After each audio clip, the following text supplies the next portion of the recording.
أعوذ بالله من الشيطان الرجيم بسم الله الرحمن الرحيم رب اشرح لي صدري ويسر لي أمري واحلل عقدة من لساني يفقهوا قولي ரப்பி ஜித்னி இல்மன் வர்சுக்குனி ஃபஹ்மன். அல்ஹம்துலில்லா, இறைவனுடைய அருளால் குரானுடைய ஜுசுக்களில் உளவியல் மற்றும் சமூகவியல் பார்வைகளை நம்ம பார்த்துட்ருக்கோம். அல்லாஹ் குரானில் இவ்வளோ விஷயங்கள் நமக்கு தனிப்பட்ட முறையிலையும் சமூகம் சார்ந்தும் நமக்கு சொல்லித்தரா அப்படிங்கிறதே நமக்கு புதுசாக இருந்தாலும் உண்மை இதுதான் அப்படிங்கிறத பார்த்துக்கிட்டே வரோம். அதுலேயும் மிக முக்கியமாக ஒவ்வொரு ஜுசு வைஸாக நம்ம சூறா வைஸும் எடுத்து பார்த்துருக்கலாம். பட் நமக்கான இந்த 30 days அப்படிங்கிறதுனால ஜுசு வைஸாக நம்ம எடுத்து பார்க்குறோம். ஸோ குரானை முழுவதும் படிக்க முடியலன்னாலும் குரானில் உள்ள விஷயங்களை திரும்ப திரும்ப நம்ம கற்றுக்கிறதுல இறைவன் நமக்கு நேர்வழி தருவானாக. இன்றைக்கி நம்ம பார்க்க போகிறது ஜுசு 15. ஜுசு 15ல் சூரா அல் இஸ்ரா ஃபுல் சூறாவும் இருக்கும். அதே சமயம் சூரா கஹஃபில் 1லேருந்து 74 வசனம் வரைக்கும் இருக்கும். இதில் என்னெல்லாம் இறைவன் பேசுகிறான் அப்படின்னு பார்த்தீங்கன்னா, விஷயம் அறிவு சார்ந்த ஒழுக்கம். புதுசாக இருக்கா? ஒழுக்கத்துக்கும் அறிவுக்கும் என்ன சம்பந்தம் அப்படின்ற மாதிரி இருக்கா? ஸோ விஷயம் என்னென்னா, அறிவு சார்ந்த ஒழுக்கம் விச் மீன்ஸ் காக்னிட்டிவ் டிசிப்ளின். 17வது அத்தியாயத்தில் 36வது வசனத்தில் அல்லாஹ் என்ன சொல்கிறான் அப்படின்னா, உங்களுக்கு எதை பற்றி அறிவு இல்லையோ அதை ஃபாலோ பண்ணாதீங்க அப்படின்னு சொல்கிறான். அப்போது ஒரு விஷயத்தை பற்றின அறிவும் தெளிவும் ஒவ்வொருவருக்கும் எவ்வளோ முக்கியம் அப்படிங்கிறத சிந்திச்சு பாருங்கள். நம்ம ஒரு விஷயத்தை செய்யணும் அப்படின்னாவே அதை பற்றின பேசிக் அவேர்னஸாவது நமக்கு இருக்கணும். இவங்க சொல்லிட்டாங்க அப்படின்னு நான் அதை பண்ணக்கூடாது, எல்லாரும் இது தான் பண்ணுறாங்க அப்படின்னு நானும் அதையே பண்ணக்கூடாது. ஸோ அறிவு இல்லாத ஒரு விஷயத்தை அதை பற்றின நாலேஜ் இல்லாமல் நம்ம எதுவுமே செய்யக்கூடாது, எதையும் ஃபாலோ பண்ணக்கூடாது அப்படிங்கிறதுலேருந்து எல்லாம் ஆரம்பிக்கிறான்.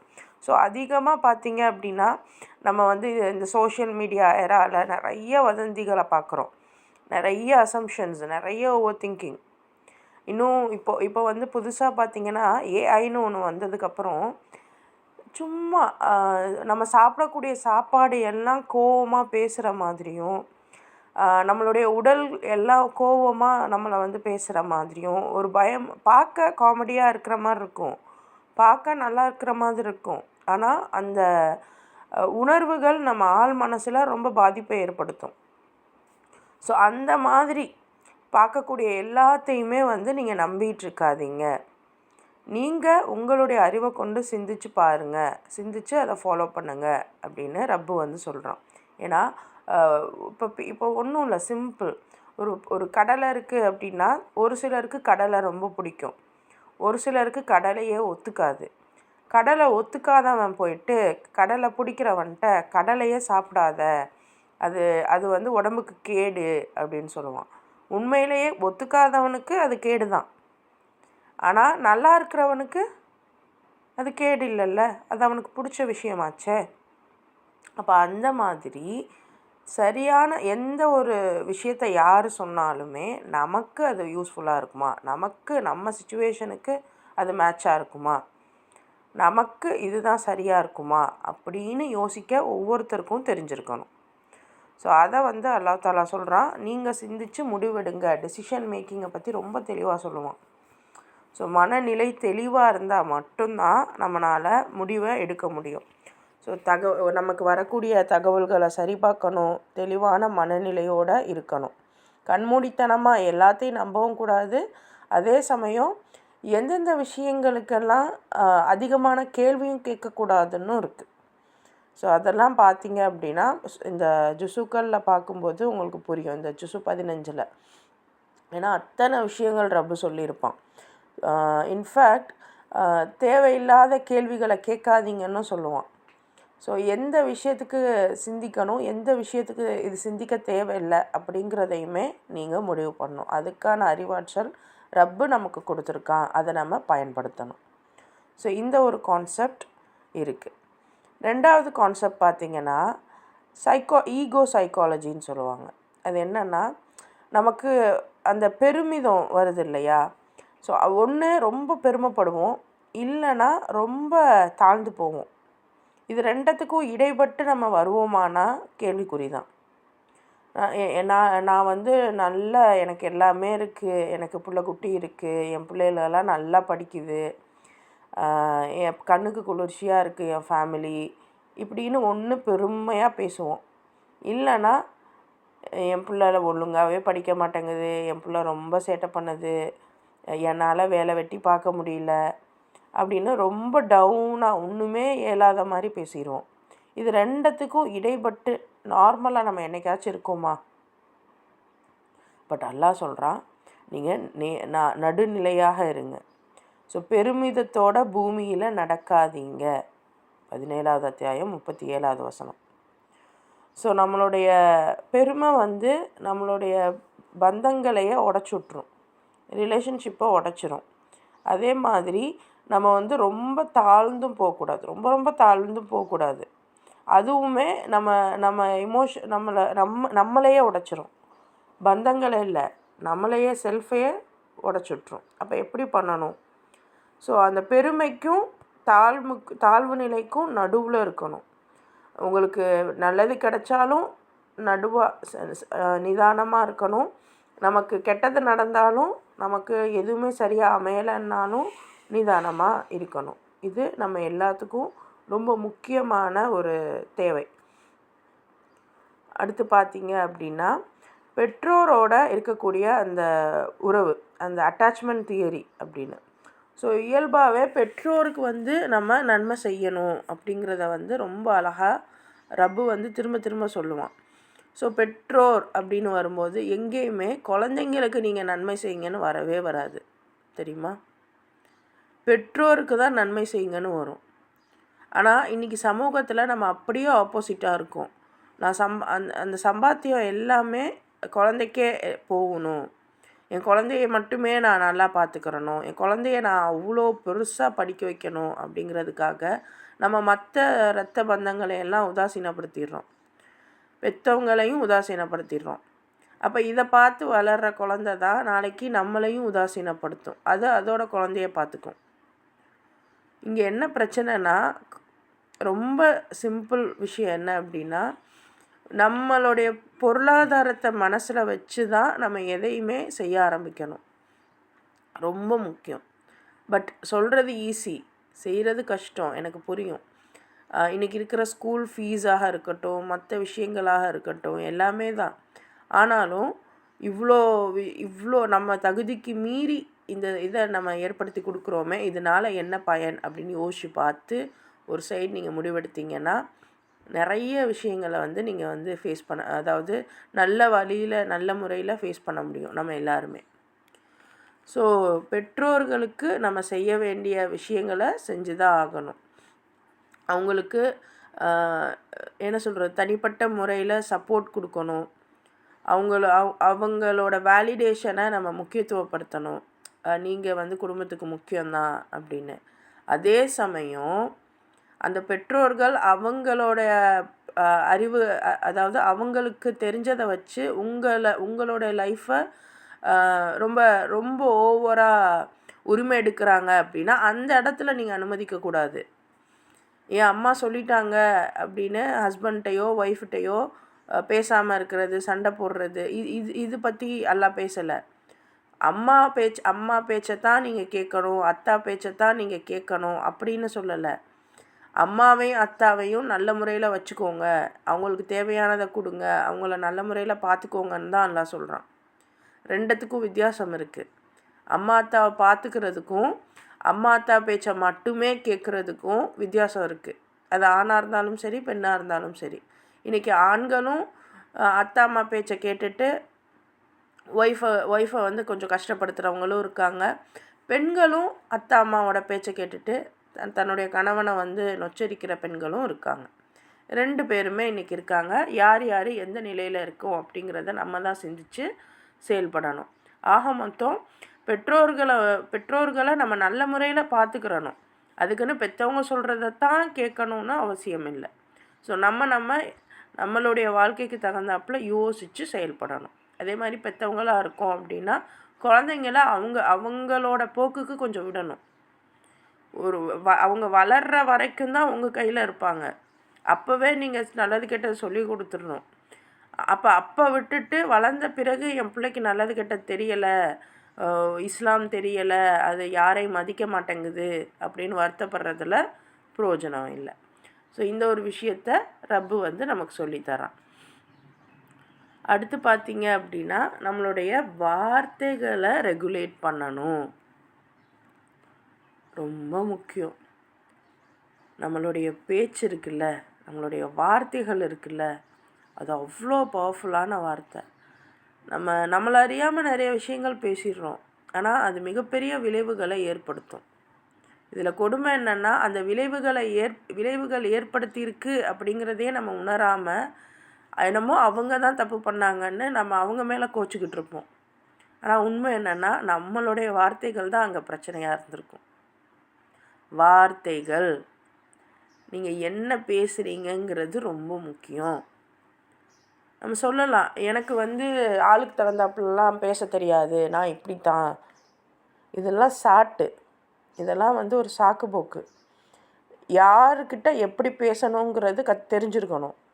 அவங்கக்கிட்ட அப்படி தான் பேசணும். வார்த்தைகளை சீராகத்தான் பேசணும். வார்த்தைகளை வந்த வாட்டில் நம்ம பேசணும் அப்படின்னா நமக்கான மரியாதை சபையில் இருக்காது, நமக்கான அன்பும் கிடைக்காது. அதாகப்பட்ட ரப்பே அவன் இஷ்டத்துக்கு பேசலை, விச் மீன்ஸ் இறைவன் பாதுகாப்பானாக, ரொம்ப என்ன சொல்கிறது, தான் தோன்றித்தனமாக பேசலை. தெளிவாக ஒவ்வொரு வார்த்தைகளும் நமக்கு அப்படியே பட்டு போல் சொல்லுவான். நீங்கள் குரானெல்லாம் எடுத்து பார்த்தீங்கன்னா, டிரான்ஸ்லேஷன்ற பேரில் சில வார்த்தைகள் கடினமாக இருக்கலாம். ஆனால் அரபி ஒழுங்காக நமக்கு தெரிஞ்சிருந்தால் அந்த வார்த்தைகளோட இனிமையை நம்ம புரிஞ்சிருக்க முடியும். டிரான்ஸ்லேஷனில் நம்மளால் அந்தளவுக்கு இனிமையை பார்க்க முடியலன்னாலும் ஓரளவுக்கு நல்ல வார்த்தைகளையே எல்லாம் பயன்படுத்துவான். ஓரளவுக்கு இல்லை, முழுவதுமாகவே நல்ல வார்த்தைகளாக தான் இருக்கும். நரகத்துக்கு போவாங்கன்னு நற்செய்தி சொல்லுங்கன்னெலாம் வரும். அப்போ அந்த அளவுக்கு அல்லாஹ் வார்த்தைகளை ரொம்ப அழகாக கையாளுவான். ஸோ அந்த மாதிரி நம்மளுடைய வார்த்தைகளை அழகாக கையாளணும். சூரா பனு இஸ்ராயலில் 53வது வசனத்தில் மக்கள்கிட்ட நல்ல வார்த்தையே பேசுங்க அப்படின்னு சொல்லி அல்லாஹ் சொல்லுவான். அப்போது நம்மளுடைய வார்த்தைகளை சரிபார்க்கணும், வார்த்தைகளை கவனமாக கையாளணும், ஹாஷாக பேசுகிறதுலேருந்து தவிர்த்து கொள்ளணும். ஏன்னா ஹாஷா ஒன்றும் இல்லை, சிம்பிளான ஒரு விஷயந்தான். சிரிச்சுக்கிட்டே சொல்கிறதுக்கும் கோவத்தோடு சொல்கிறதுக்கும் வித்தியாசம் இருக்குது. நீங்கள் கோவத்தோடு சொல்கிறத விட சிரிச்சுக்கிட்டே சொல்லும்போது இன்னும் ஆழமாக அவங்களுக்கு போய் புரியும். ஸோ அது ஒரு விஷயம். பாசிட்டிவான விஷயங்களை பேசுகிறது, பாசிட்டிவான நடத்தையோடு நம்ம இருக்கிறது ரொம்ப இன்ஃபேக்ட் டோப்பமைனையே அதிகப்படுத்தும். அது என்ன சொல்கிறது, நம்மளை சந்தோஷமாக்கக்கூடிய ஒரு ஹார்மோனே அதிகமாகும். ஸோ அந்தளவுக்கு வார்த்தைகளில் நமக்கான பவர் இருக்குது. ஸோ வார்த்தைகளை எந்த அளவுக்கு தேர்ந்தெடுக்கணும் அப்படிங்கிறத பாருங்கள். அப்போ அதுக்காகவாவது நம்ம நிறைய விஷயங்களை கற்றுக்கிறணும், தெரிஞ்சுக்கிறணும். ஓகே, ஐந்தாவது கான்செப்ட் பார்த்திங்கன்னா இளைஞர்களுக்கான விஷயமா இருக்குது. நம்ம எப்படி எல்லாரும் ஒரு விஷயத்த பண்ணுறாங்கன்னு நம்மளும் பண்ணக்கூடாது அப்படிங்கிறது நம்ம இந்த அஸ்ஹாபுல் கஹஃபில் பார்க்க முடியும். அந்த குகை தோழர்கள்கிட்ட பார்க்க முடியும். எல்லாரும் அந்த அந்த சமூகமே ஏற்றுக்கொள்ளணும், ஆனால் இவங்க மட்டும் அல்லாஹ்வுக்கு இணையாக நாங்கள் எதையும் வைக்க மாட்டோம் அப்படின்ட்டு அந்த சமூகத்தை விட்டு காலி பண்ணி போவாங்க.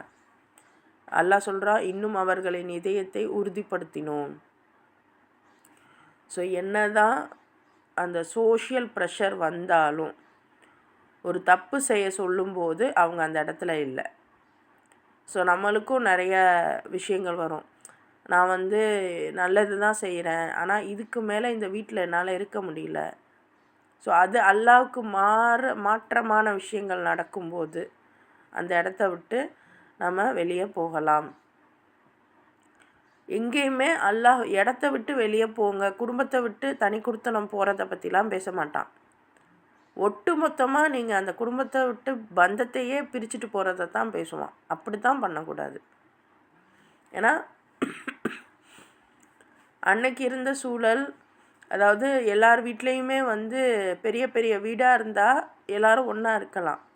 ஆனால் இன்றைக்கி நம்ம என்ன பண்ண முடியும் சொல்லுங்கள்? ஒரு சின்ன ரூமாக தான் இருக்குது, அதுக்கே அவ்வளோ வாடகை இருக்குது.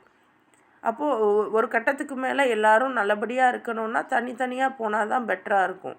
அப்படி இருக்கிறவங்க அப்படி போகலாம். இல்லை எங்களால் சேர்ந்தே இருக்க முடியும்னா சேர்ந்து இருக்கலாம். இதெல்லாம் அவங்கவுங்களோட சாய்ஸ் தான். இதுக்கெல்லாம் மற்றவங்கக்கிட்ட போய் ஃபத்வா கேட்கணும் அப்படின்னு அவசியம் இல்லை.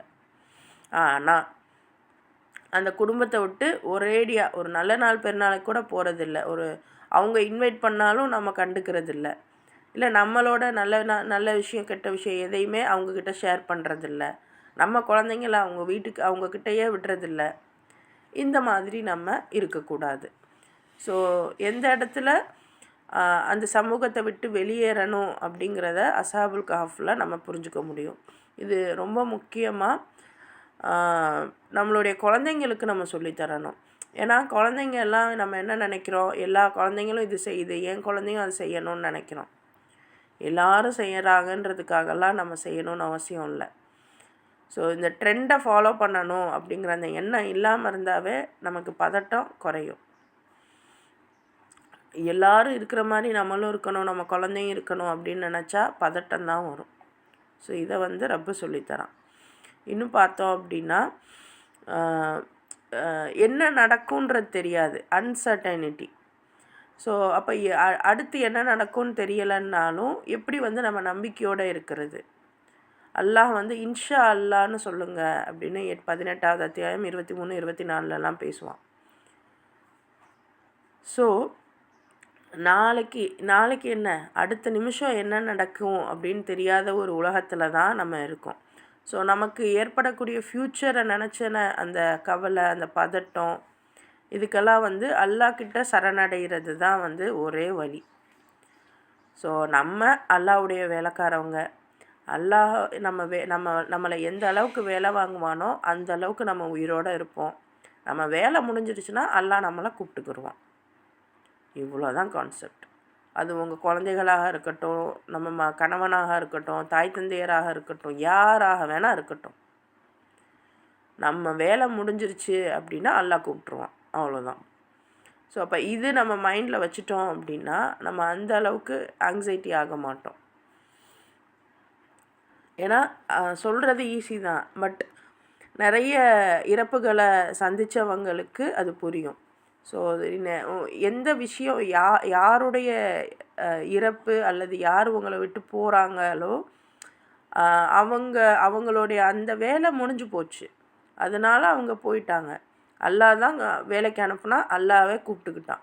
இதில் நமக்கு என்ன வருத்தம் இருக்க போகுது? வருத்தம் வேணும். ஸோ இந்த மாதிரி ஒரு முழு ட்ரஸ்ட்டு வந்து அல்லாஹ் மேலே நம்ம வைக்கணும். அதுக்குன்னு வருத்தம் வராமலாம் இருக்காது, வருத்தம் இருக்கும் தான், அதையும் நம்ம சமாளிக்க கற்றுக்கிறணும். சரியா?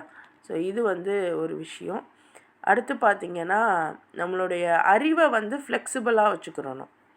மூசா அலைஹிஸ்ஸலாம் கித்ர் அலைஹிஸ்ஸலாமை வச்சு ரொம்ப பெரிய ஒரு விஷயங்களை எல்லாம் பேசுவான்.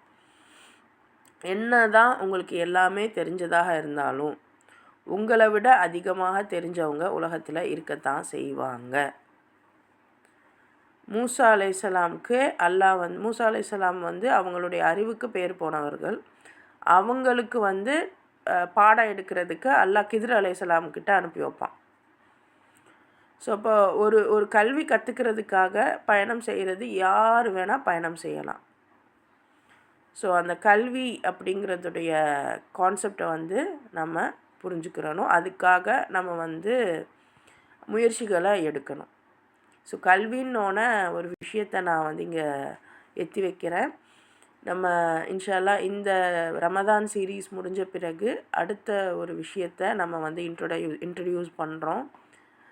என்னன்னு பார்த்திங்கன்னா சூரா அன்-நிசா. சூரா அன்-நிசா பார்த்திங்க அப்படின்னா ஒட்டுமொத்த சூறாலையுமே ஏகப்பட்ட விஷயங்கள் இருக்குது. பெண்களுடைய முன்னேற்றம், பெண்களுடைய உரிமைகள், சொத்து விவகாரங்கள், இன்னும் வந்து திருமண சட்டங்கள், இப்போ இது மாதிரியான பல விஷயங்கள் பெண்களுக்கே தேவையான முக்கியமான விஷயங்களை ரப்பு வந்து சொல்லி கொடுக்குறோம். ஸோ இதை வந்து நம்ம மாஸ்டர் கிளாஸாக எடுக்கிறோம். ஸோ அன்னிசாவை மாஸ்டர் கிளாஸாக 2 மாதத்துக்கு நம்ம எடுக்க போகிறோம் இன்ஷா அல்லாஹ். ஸோ இதில் யார் யார் கலந்துக்கலாம் அப்படின்னு பார்த்தீங்கன்னா, ஸ்டூடெண்ட்ஸ் கலந்து கொள்ளலாம். இன்னும் மதரசா டீச்சர்ஸ், ஆலிமாக்கள், இன்னும் வந்து லைஃப் ஸ்கில் கோச்சஸ், சைக்காலஜிஸ்ட், இந்த மாதிரி யாராக இருந்தாலும் கலந்து கொள்ளலாம். இன்னும் திருமணமாக போகுது அப்படின்னா அவங்க கட்டாயம் கலந்து கொள்ளலாம். இன்னும் திருமணத்துக்கு பிறகு குழந்தைங்களை வளர்க்குறதுல சிரமப்படுறாங்க, இல்லை திருமணத்துக்கு பிறகு அவங்களுடைய லைஃப்பில் நிறைய ஸ்ட்ரகிள் பண்ணுறாங்க அப்படின்னா அவங்களும் இந்த கோர்ஸை வந்து அட்டெண்ட் பண்ணலாம். அதே மாதிரி இதில் வந்து ஃபீஸ் ஸ்ட்ரக்சர் அண்ட் மேற்கொண்ட விஷயங்களுக்கு என்னை காண்டாக்ட் பண்ணுங்கள் கட்டாயம். அண்ட் ஆல்சோ உங்களுக்கு தெரிந்த அல்லது உங்களுக்கு தேவைப்பட்ட ஆட்களையுமே இதில் நீங்கள் கலந்துக்க வைங்க. பிகாஸ் நிறைய விஷயங்களை ப்ராக்டிக்கலாக நம்ம கற்றுக்கிடலாம். ஸோ இந்த செஷன் வந்து 1/2 an hour தான், நாட் இன்ட்ராக்டிவ், பிகாஸ் இது ரெக்கார்டட். ஆனால் என்னுடைய செஷன்ஸ் பார்த்திங்கன்னா இன்ட்ராக்டிவாக தான் இருக்கும். நிறைய விஷயங்களை ப்ராக்டிக்கலாக நம்ம கற்றுப்போம். ஸோ அந்த வகையில் இந்த கோர்ஸ் வந்து இன்ஷா அல்லாஹ் நம்ம வந்து ஸ்டார்ட் பண்ண போகிறோம். சரியா? ஸோ இது வந்து பெய்டு செஷன் தான். இதுக்கான ஃபீஸ் வந்து மந்த்லி 2000 rupees இருக்கும்.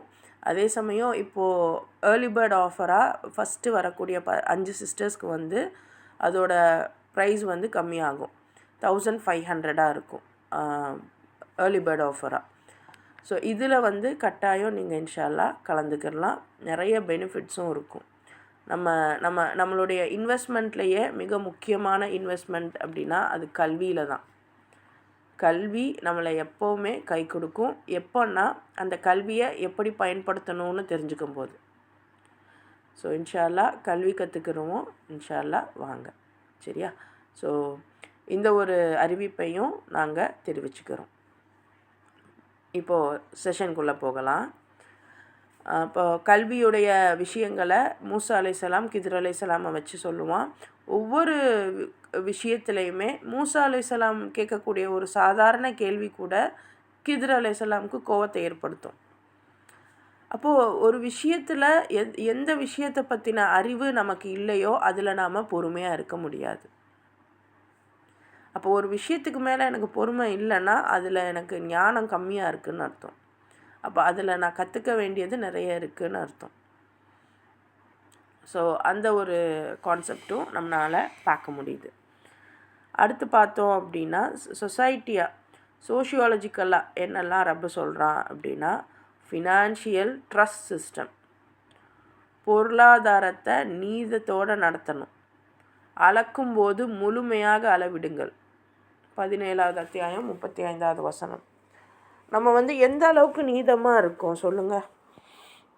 நிறைய பேர் வீடு கட்டுறாங்க, பக்கத்து வீட்டு இடத்தையும் சேர்த்தே வீடு கட்டுறாங்க, ரோட்டையும் சேர்த்தே வீடு கட்டுறாங்க. அதிலிருந்து ஆரம்பித்து இன்னும் வந்து நம்மளுடைய ஸ்டேட்டு, நம்மளுடைய நேஷன் எல்லாமும் அந்த பார்டருக்கு தானே சண்டை வருது. ஸோ அளக்கிற அந்த என்ன சொல்கிறது, நிறுவையில் கவனமாக இருக்கணும். அதே மாதிரி நம்ம பர்ச்சேஸ் பண்ணுற விஷயங்கள், இது அல்லாஹ் வந்து சாதாரண மக்கள்கிட்ட மட்டும் பேச மாட்டான். பெரிய பெரிய நபி ஸல்லல்லாஹு அலைஹி வஸல்லம் இதெல்லாம் போய் யார்கிட்ட சொல்லியிருப்பாங்கன்னு நினைக்கிறீங்க? பெரிய பெரிய பிஸ்னஸ்மேன்கிட்ட. இப்போ எப்படி நம்ம அம்பானி, அதானிலாம் இவங்கக்கிட்டலாம் நம்ம பேச முடியுமா? பட் இந்த மாதிரியான பர்சனாலிட்டிஸ் கிட்ட தான் நபி இதெல்லாம் சொல்கிறாங்க. நீங்கள் வந்து அளக்கும்போது பார்த்து நீங்கள் நினைப்பீங்க, அவங்கக்கிட்ட இல்லாத பணமா, அவங்க ஏன் நம்மளை ஏமாற்ற போகிறாங்க? இத்தனை ஊழல்கள் நடக்குது, எவ்வளோ இது நடக்குது, இயற்கை வளங்களை சுரண்டி அவங்க பிஸ்னஸ் பார்த்துக்கிறாங்க.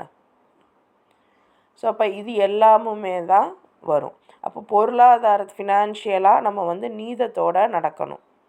இது சின்னவங்களாக இருந்தாலும் சரி, பெரியவங்களாக இருந்தாலும் சரி. அடுத்து நமக்கு இருக்கக்கூடிய செல்வத்தை பகிரணும். உறவினருக்கும் ஏழைகளுக்கும் கொடுங்க அப்படின்னு நல்லா சொல்கிறான். ஸோ நமக்கு வரக்கூடிய விஷயங்களை எப்படி வந்து பகிரணும்? நமக்கு ஒரு இடத்துல லாபம் வருது, அந்த லாபத்தில் நான் வந்து எனக்கு மட்டுமே சேர்த்து வச்சுப்பேன் அப்படின்னா எங்கே போகிறது சொல்லுங்கள்? ஸோ இதை தாண்டி நமக்கான இது நம்ம உறவினர்களுக்கு, நம்மளை சுற்றி இருக்கிறவங்களுக்கு ஏதாவது பண்ணணும் தானே. ஸோ இதை வந்து இன்ஃபேக்ட் நீங்கள் வந்து சோஷியாலஜிக்கலாக பார்க்கும்போது ஒவ்வொரு கம்பெனிக்குமே CSR ஆக்டிவிட்டீஸ்ன்னு சொல்லுவாங்க. அதாவது கம்பெனி சோஷியல் ரெஸ்பான்சிபிலிட்டி. நீங்கள் நல்லா பாருங்களேன், ரோட்டில் பேரிகேட்ஸு, அப்புறம் இந்த ஸ்ட்ரீட் லைட்டு, இந்த மாதிரி சின்ன சின்ன இதிலலாம் வந்து ஏதாவது ஒரு துணிக்கடை பேரோ அல்லது ஏதாவது ஒரு விளம்பரமோ இருக்கும். கவனிச்சிருக்கீங்களா? அப்போ அதெல்லாம் என்ன அப்படின்னு பார்த்தீங்கன்னா, அது எல்லாமே அவங்க கம்பெனியில் வரக்கூடிய லாபத்தினால சமூகத்துக்கு அவங்க செய்கிற விஷயம். ஸோ இந்த லாபத்தை தான் ட்ரஸ்ட்டுக்கெலாம் அவங்க கொடுப்பாங்க, வேறு விஷயங்கள்லாம் செய்வாங்க. தெரியுமா? இது பற்றின அவேர்னஸ் உங்களுக்கு இருக்கா? ஆனால் அல்லாஹ் சொல்கிறான், உங்களுடைய செல்வத்தை பகிருங்க, சரியான முறையில் பகிருங்க. அதுக்குன்னு இன்றைக்கி ஜக்காத்துன்ற பேரில் ஜாக்கெட் துணி கொடுக்குறோம்ல, அது கிடையாது. அது இல்லை. நம்மக்கிட்ட இருக்கிற செல்வத்தை சரியான முறையில் சரியானவர்களுக்கு சரியான தேவைக்காக நம்ம கொடுக்கணும். அடுத்து பார்த்தீங்க அப்படின்னா தலைமையுடைய ஒழுக்கம். தலைமை ஒழுக்கம் இல்லாமல் போச்சுன்னா சமூகமே அழிஞ்சு போயிடும். ஸோ நிறைய விஷயங்கள், எலைட்டான மக்கள் செய்யக்கூடிய தவறுகள் சொசைட்டியவே வந்து பாதிப்படைய வைக்குதில்ல. இப்போ இன்றைக்கி காலத்தில் இந்த எலைட்டான மக்கள் அப்படின்னா நமக்கு தெரிஞ்சு இந்த செலிப்ரிட்டிஸ் தான். அந்த செலிப்ரிட்டிஸ்லாம் செய்யக்கூடிய அந்த தவறுகள் வெளியே வரும்போது மக்கள் அதெல்லாம் நார்மலைஸ் பண்ண ஆரம்பிச்சிட்டாங்கல்ல. எவ்வளோ விஷயங்கள் இன்றைக்கெல்லாம் டிவோர்ஸ் ரேட் வந்து ரொம்ப நார்மலாக ஆகிடுச்சு. உங்களுக்கு தெரிஞ்ச பெரிய பெரிய பிரபலங்கள் எல்லாம் கட்டாயம் டிவோர்ஸ் பண்ணியிருக்காங்க. அப்போது இது எல்லாம் எவ்வளோ பெரிய ஒரு மனச்சிதைவை நமக்குள்ளே ஏற்படுத்தும் அப்படின்னு நமக்கே தெரியாது. நம்மளை விட நம்ம குழந்தைங்க இதை பார்த்து வளருது அப்படிங்கிறப்போ அவங்களுக்கு இதெல்லாம் நார்மலைஸ் ஆயிரும். ஸோ ஒரு கட்டமைப்பே சீரழிஞ்சிடும். ஸோ இதைத்தான் ரப்பு குரானில் சொல்கிறான். ஸோ தலைமைத்துவம் வந்து ஒழுக்கமாக இருக்கணும்.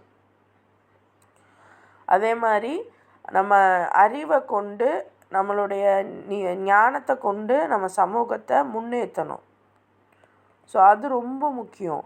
சமூகத்தை இழிவாக பேசுகிறது ஈஸி. நீங்கள் தப்பு பண்ணுறீங்க, நீங்கள் அது பண்ணுறீங்க, இது பண்ணுறீங்க, நீங்கள் செய்கிறதெல்லாம் சரியா அப்படின்னு சொல்லிட்டு அவங்கள ஏளனமாக பேசுகிறது, அவங்கள கஷ்டப்படுத்துறது ஈஸி.